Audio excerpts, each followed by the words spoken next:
Yeah, welcome back again. Now, the promised short introduction concerning the taxation of married couples in Germany. There is a special system which is called joint assessment. It is an option. In general, it's a favorable treatment, better than individual assessment separately for both. But joint assessment is the standard procedure, but you can opt out if you think that getting assessed individually and separately leads to a better outcome. Well, in principle, the idea is that married couples are taxed on the basis of the average of their income, and the justification for that is our tax rate goes up because people who are wealthy should pay a higher percentage of their income to the state than people who are not so wealthy.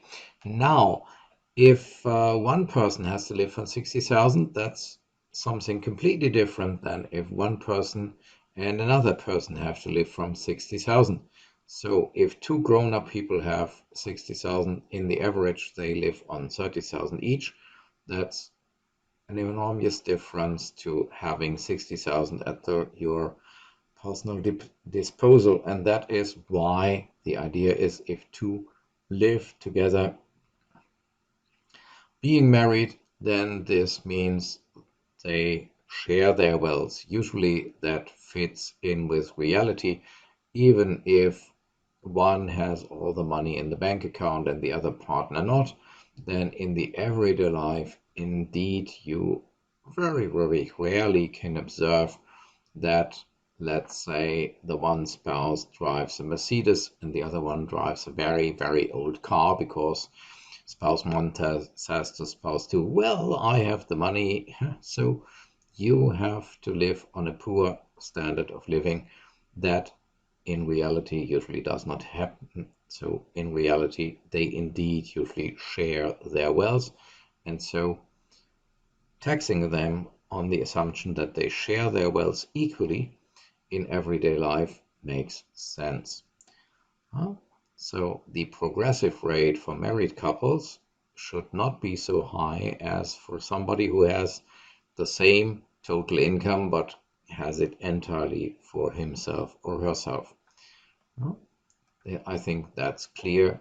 60,000 for one alone is far richer than 60,000 where two must live from. Now, when you decide on that you want to take the personal wealth of married couples into account, then the next consequence or next conclusion, it makes no difference if they have 60,000 available for the two of them, partly by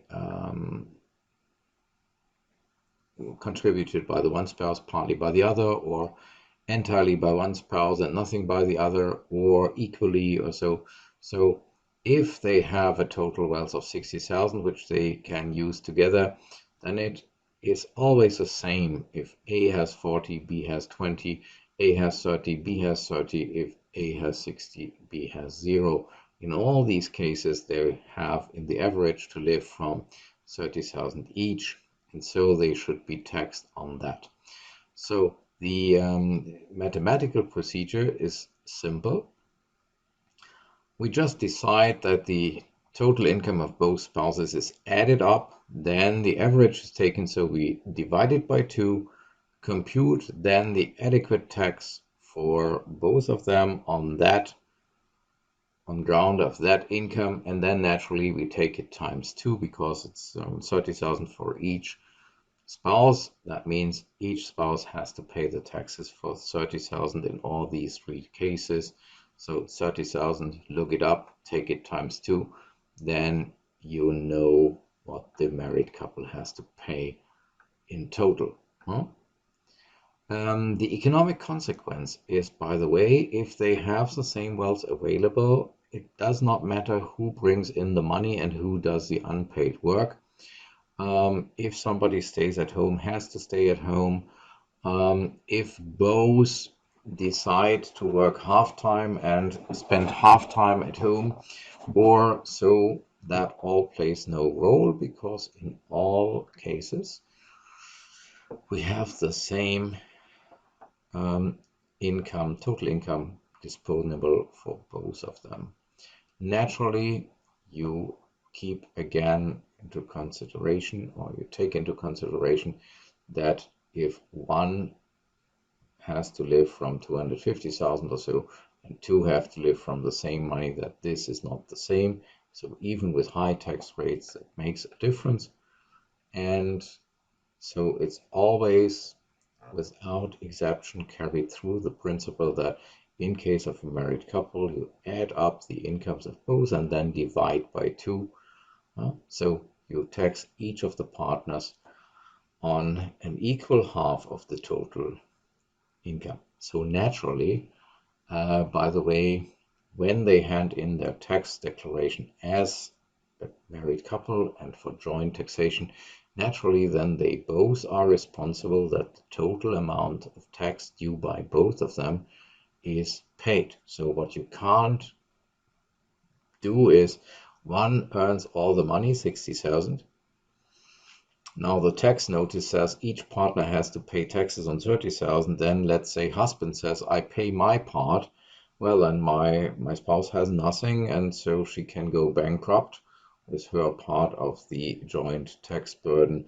This would not work. When you hand in a tax declaration jointly, then you are also jointly responsible for the total payment. So the fiscal office can address both for the payment of the full amount. Normally, no problem. But so you can't do any naive tricks there. The important economic effect is two spouses having this, or married couples having the same net, no, the same income per spouse are always treated equally, irrespective of how they earn that money, who does what. That plays no role, so they are totally free as long as the total income is the same. They are treated in the same way under tax. Well, so to make that clear, if we have partner 1 with 60,000, partner 2 with 20,000, both will be taxed on the basis of 40,000, and naturally both are made responsible for the full payment until it's fully paid. 80,000 and 0, both are taxed on the ground of 40,000 because both have this amount which they can spend. By the way, if somebody now says that's not realistic, in case number 2, partner 1 has all the money, partner 2 probably cannot share the wealth. Oh yes, partner 2 can.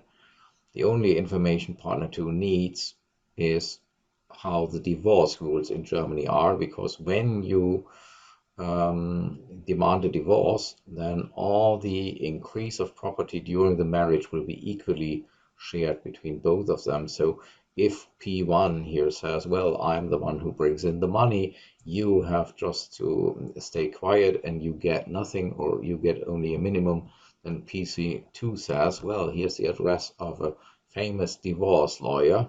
And then P1 will immediately see, oh, darling, you will get that new fur coat, what you desire, and you will get that nicer car, because he knows, or she knows, whoever earns more and has the more money, if the other partner threatens with a disease, then sharing will be compulsory, and not only sharing of the money which just comes in, but sharing of everything you have.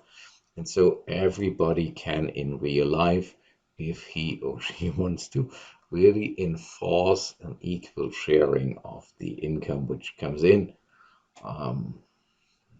If not, then you want to live with less. But so it's not a naive illusion on real life that two partners in a married couple have the same everyday wealth and share the same lifestyle. So it's justified to tax them on the basis of that assumption. Well, and in the third example, well, here you have both having a comparable job, or he even both earning exactly the same, then that also leads to they are taxed on, again, 40,000. So they can design their private and working life however they want to, as long as their individual ability to pay is the same, 40,000 per partner. That will be the ground of their tax computation. So if you want to practice it a bit, just try to find out the personal income tax for a married couple under the existing tariff, for example. You can find that on the internet, or at least try to find out on the basis of which income they are taxed. Here, first example, A earns 70,000, B earns 50,000. Next example, 30,000 and 90,000, and surprise, A has 100,000 and B had a bit of bad luck and had a loss of 40,000. So in all these cases, what would happen under the joint assessment or splitting tariff rules? That is, I think, easily found out. Well, these were the remarks on the married couple taxation, and the next remarks which are going to come will then be on international aspects of German income tax, because until now I only talked with you about the basics of German income tax and nothing with cross-border relation. So we dealt with the basics only. The basics of cross-border cases will be mentioned in the next video. And we will also then talk a bit about corporation taxes and trade tax, perhaps, if time allows it. Till then, enjoy the break and come back soon again. Thanks for watching. Try to subscribe to this channel if you have not yet done this, and press the bell that you are notified when a new video comes in so that you do not miss further videos. Thanks.